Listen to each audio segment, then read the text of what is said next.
Hello' guys, মাঘৰ বিহুত উৰুকাৰ এসাঁজ খাম বুলি ভাবিলে প্ৰথম কৰিবলগীয়া কামটোৱে খৰি ফলা নহয় জানো? তাকে দা কুঠাৰ মাৰিবলৈ বুলি আমি সকলো ওলাই আহিলোঁ। ভেলাঘৰ অবিহনে জানো মাঘৰ বিহু সম্পূৰ্ণ হয়? সেইকাৰণে প্ৰয়োজনীয় বাঁহকেইটা আমি বাৰীৰ পৰা আনি কাটি একে ঠাইতে গোটাই ল'লোঁ। পিছে এই ছানগ্লাছখন মই ৰ'দৰ পৰা বাচিবলৈ পিন্ধিছোঁ বুলি নাভাবিব, ছালতহে পিন্ধিছোঁ আকৌ দেই।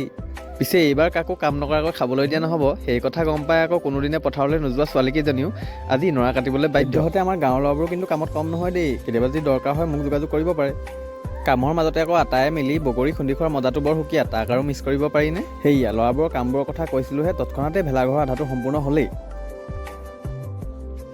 কামৰ মাজতে আকৌ দুই এটাই বহি যদি কথাৰ লেকচাৰ মৰা নাযায়, তেনেকৈ আকৌ কাম কৰিও ভাল নালাগে। গতিকেলৈ আমি আকৌ সেই কামটোত পাকৈত। মাঘৰ বিহু বুলি অকল ভেলাঘৰটো বনালে জানো সম্পূৰ্ণ হ'ব? উৰুকাৰ ৰাতিসাঁজৰ বাবে আমি ওলাই আহিলোঁ বজাৰলৈ বুলি। হেঁপাহৰ ভোগালী বিহুটি উলহ মালহেৰে উদযাপন কৰিবৰ বাবে আমি সাজি উলিওৱা ভেলাঘৰটি প্ৰায় এনেধৰণৰ। আমাৰ ই আকৌ ডেক'ৰেশ্যনত খুব ভাল, গতিকেলৈ ভেলাঘৰটো যিমান পাৰে আকৰ্ষণীয় কৰি তুলিবলৈ চেষ্টা কৰি আছে। চাওকচোন কাৰ ঘৰৰ পৰা যে এই ডালকেইটা সি চুৰ কৰি আনিলে।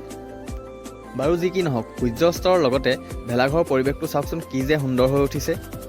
আৰু এনেকৈ যদি ভিডিঅ' এটা নকৰোঁ, এই ভিডিঅ'টোৰ আঁৰত কোন জড়িত হৈছে আপোনালোকেচোন গমেই নাপাব। সেইকাৰণে চেল্ফি ভিডিঅ' এটা কৰি ল'লোঁ। আৰু মোৰ পিছফালে আমি বনোৱা মেজিটো আপোনালোকে দেখিছে নিশ্চয়। আৰু ফাইনেলি সেই সময়খিনি আহিল, যিখিনিৰ কাৰণে আমি অত্যন্ত বাট চাই আছিলোঁ। উৰুকাৰ ভাত সাজ আৰু গাহৰি অবিহনে খাব পাৰিনে? আমি যে নোৱাৰোঁ আকৌ দেই। উৰুকাৰ ৰাতিটো হেঁপাহ আৰু আনন্দৰে পাৰ কৰাৰ পিছত ৰাতিপুৱাই মেজি জ্বলোৱা হ'ল আৰু আমি সকলোৱে মিলি মেজি জ্বলোৱা কাৰ্যসূচীত ভাগ ল'লোঁ আৰু জুই ফুৱালোঁ। ইমানতে আকৌ আমাৰ কাৰ্যসূচী শেষ হোৱা নাই।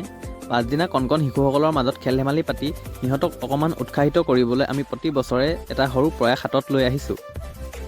আৰু শেষত আমি সকলোৱে জলকেনি অকণ খাই ফূৰ্তিৰ মাজেৰে হেঁপাহৰ ভোগালী বিহুটিক এবছৰৰ বাবে বিদায় দিলোঁ আৰু আপোনালোকলৈও ভোগালী বিহুৰ আন্তৰিক শুভেচ্ছা জ্ঞাপন কৰিছোঁ। বাই।